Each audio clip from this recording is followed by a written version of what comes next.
Mesdames, Messieurs, bonsoir. Il se passe des choses intéressantes ces temps-ci sous nos cieux, des choses intéressantes, oui, mais attention, des choses d'une interpellation tranchante. Elle nous renvoie à nos responsabilités. Le gouvernement de la République a matérialisé un accord de partenariat avec la Chine. Coût de l'opération, 2 milliards de dollars US. Il s'agit d'un prêt auprès de la Lexing Bank destiné au financement des infrastructures hydro-agricoles, énergétiques et équipements. Déjà, pour le symbole, le Tchad s'en tire grandi puisqu'il ne faut pas se leurrer. La maxime est là pour le rappeler, on ne prête qu'aux riches. Si la crédibilité et le caractère solvable de notre pays devraient se mesurer à l'aune de ce partenariat, il est clair que le Tchad aura marqué un sacré coup sur l'autel de sa renommée, sa prestance et sa bonne tenue.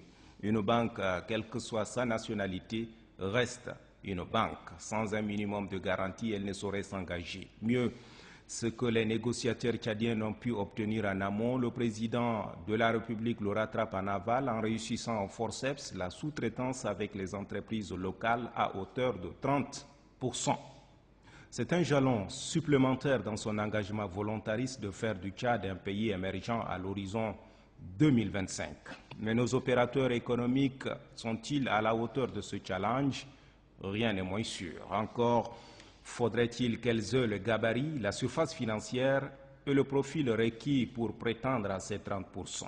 Le seul fait qu'elles sont des droits tchadiens et immatriculées au registre de commerce ne suffit guère. À défaut, nos partenaires exécuteront à 30%, 100% j'allais dire, les 10 projets et on ne doit à ce moment s'en prendre qu'à soi-même.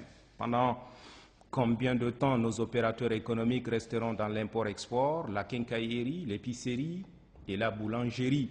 La création des richesses et la promotion de l'emploi, soubassement de tout développement économique, exigent un peu plus d'organisation et de créativité. En 2004, avec l'exploitation de brut de Doba, pas une seule entreprise de droit tchadien n'a pu se positionner au point où même le marché de la blanchisserie et la fourniture des œufs a été enlevé par une société étrangère.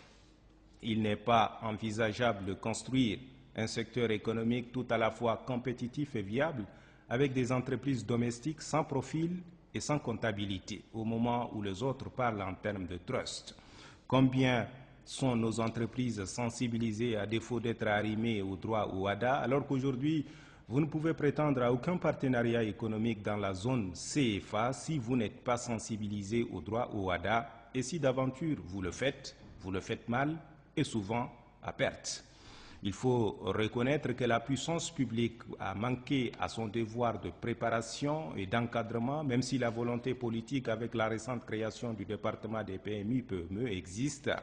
La prise en main de nos opérateurs économiques tarde à s'en mettre en place. La Chambre de commerce se bat comme elle peut, mais il reste que les fruits ne tiennent toujours pas les promesses des fleurs. Les habitudes ont la peau dure. Il manque une certaine synergie entre la Chambre de commerce et le patronat d'une part et de l'autre entre les deux départements interfaces que sont le ministère des PMI-PME et le ministère des Commerces. La stratégie de vase communicant fonctionne mal entre ces différentes entités. À ce rythme, les 30% sont manifestement hors de portée. Vivement lundi prochain.